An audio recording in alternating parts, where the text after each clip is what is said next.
There are lots of theories and ideas circling around The Mandalorian Season 2. Where will the story take The Mandalorian? Who actually is Baby Yoda? Will Din Djarin find Ahsoka Tano or Captain Rex or bump into Boba Fett? Is this planet actually Ilum, the place where the Jedi found their lightsaber crystals, which eventually becomes Starkiller Base? Is Baby Yoda actually the love child of Yoda and Yaddle? Yaddle survived Order 66, you know. There's a reference to her in Jedi Fallen Order. Today, I want to take a closer look at 5 theories for Season 2, from the plausible to the ridiculous. Hey everyone, it's Andrew. Okay, so first up, probably the biggest theory surrounding Season 2 is the inclusion of Ahsoka Tano. Will she make an appearance in the show and play an integral role in the Mando and Baby Yoda's journey? Even though Ahsoka is yet to be officially confirmed as a character in The Mandalorian by Disney or Lucasfilm, they have cast Rosario Dawson for Season 2, who has basically unofficially confirmed she'll be playing Anakin's former apprentice, kind of unofficially confirming the rumors. But a lot of mystery surrounds how and why Ahsoka is involved, and this is where some of our theories start to form. First of all, we know the Mando's mission is now to find the Jedi. At the end of Season 1, the Armorer speaks of how the child must be reunited with its kind, an ancient group of sorcerers known as Jedi. We haven't yet seen what happened to Ahsoka following the end of Star Wars Rebels, where she goes, what her mission is. The epilogue of Star Wars Rebels, where we see Ahsoka Tano, is set in the year 5 ABY, 5 years after the Battle of Yavin. This is the year following the Battle of Endor, the events of the Return of the Jedi, and is actually the same year as the Battle of Jakku. The New Republic was in its formative years, and this is a similar time period we're going to see explored in Star Wars Squadrons, around the creation of the New Republic. The Mandalorian is set in the year 9 ABY, so 4 years later. If Ahsoka is going to play a prominent role in The Mandalorian, then perhaps we'll see her involvement in the New Republic and what she's been up to all these years. Why wasn't she involved in the Skywalker saga? Why did Yoda not mention her on Dagobah to Obi-Wan? Why did he say Luke and Leia are the last hopes? That boy is our last hope. No, there is another.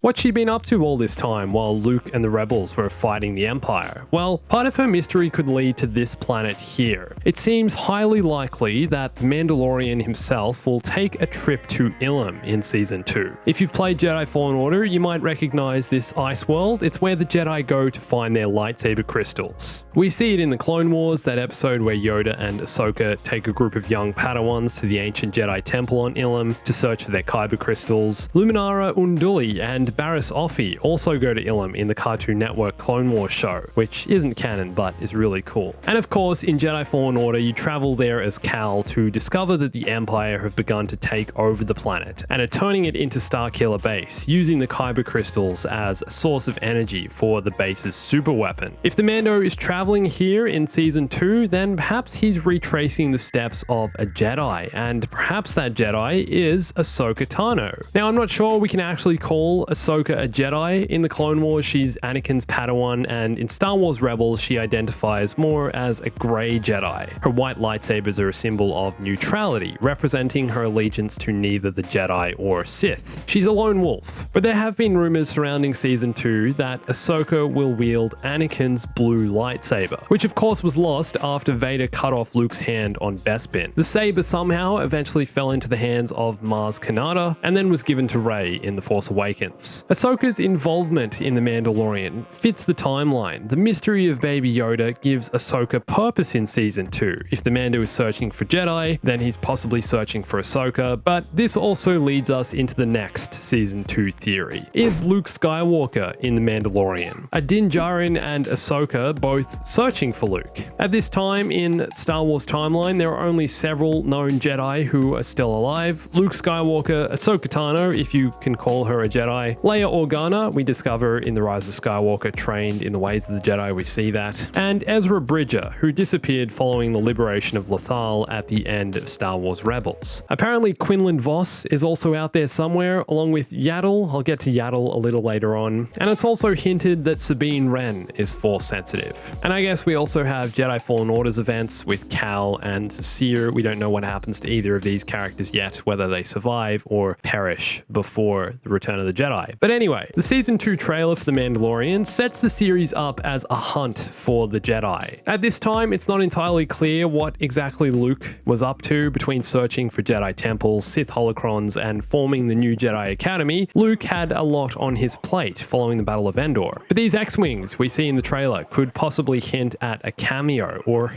even just a mention. The Mando must either somehow get involved with the New Republic or, as I saw some of you theorizing in the comments in my last video, gets a warning that he's in New Republic airspace or a place he shouldn't be and is chased down by the New Republic. The fact of it is, if someone knows who Baby Yoda is and what to do with the child, it's probably going to be Luke, based on his relationship with Yoda. But should The Mandalorian cross over with the Skywalker saga or stand alone as its own title? I think that's another question we need to ask here. What worked so well about the first season of The Mandalorian was the fact that it was an original story set in the Star Wars universe and introduced new characters. Season 2 is going to be much bigger in terms of scope, and although we're getting some character crossovers from other Star Wars titles, I think it's important that The Mandalorian stands alone and doesn't become too merged with the Skywalker story. Okay, next up, let's talk about Boba Fett. It was just confirmed that Temuera Morrison will be playing Boba Fett in Season 2. Temuera Morrison was announced as a cast member earlier this year, and a lot of people suspected he would be playing either Boba Fett, Captain Rex, or another clone survivor. But Morrison's casting agency on their website just listed his role in The Mandalorian as Boba Fett. So, Boba does indeed survive the Sarlacc pit, but how will he be involved? Well, in the Season 2 trailer, if we freeze on the speeder bike here, it's hard to make out, but a lot of people think this is actually Boba Fett's jetpack, and this here is his helmet. So what's Boba Fett's armor doing on the back of this speeder bike? Well, it seems likely that Din Djarin has recovered it. Apparently, the armor was collected by Jawas following the Return of the Jedi. They found it. Timothy Oliphant's character in Season 2, known as Cobb Vanth, then somehow came into possession of the armor. Cobb Vanth was a slave who became the sheriff of Freetown, seen in the Star Wars Aftermath novels. This is a town on Tatooine. It's possible the Mando will, for some reason, be led to Freetown and help Boba retrieve his armor, the Mandalorian way. But I'm also hoping Rex makes an appearance in The Mandalorian and will also hopefully be played by Temuera Morrison. I mentioned in my last video that this character here is also supposed to be Rex, and Star Wars Rebels confirms this, that both Hera Syndulla and now Commander Rex fought in the Battle of Endor. Next up, let's talk about the Darksaber. This weapon was given to Bo-Katan by Sabine Wren in Star Wars Rebels, so the fact Moff Gideon now has a Darksaber doesn't bode well for Bo-Katan. She's being played by Katie Sackhoff in The Mandalorian, so at this point we know she's still alive, but in what capacity? Has she been taken prisoner by the Empire? And what of Mandalore? Have the Mandalorian clans been wiped out by the Empire? I think it's likely that eventually Din Djarin will go to Mandalore, whether that's in Season 2 or later, we'll have to wait and see, but it's quite incredible how many links are being made between Star Wars Rebels and The Mandalorian. The fact Ahsoka Tano, Bo-Katan, and possibly also Sabine Wren, who a lot of people think is this character here, are all involved, and the Darksaber is in the hands of the Empire. It also feels possible that Din Djarin will eventually end up with the Darksaber. It's hard to see them introducing an ancient Mandalorian weapon like this without putting it in the hands of the main character, for a little bit at least. Now, will Season 2 of The Mandalorian finally reveal the identity of Baby Yoda? Where did the child come from? And is Baby Yoda the child of Yoda and Yaddle? It's hard to see them bringing back Yaddle, who was a background character only appearing in The Phantom Menace, but with Yaddle's recent inclusion as a confirmed character in LEGO Star Wars The Skywalker Saga releasing next year, Yaddle's first ever appearance in a video game, which could just be a joke by the developers. Then there's a reference to Yaddle in Jedi Fallen Order, confirming Yaddle's survival. Wait, what? Who? No, I'm talking about Master Yaddle. The Jedi High Council member?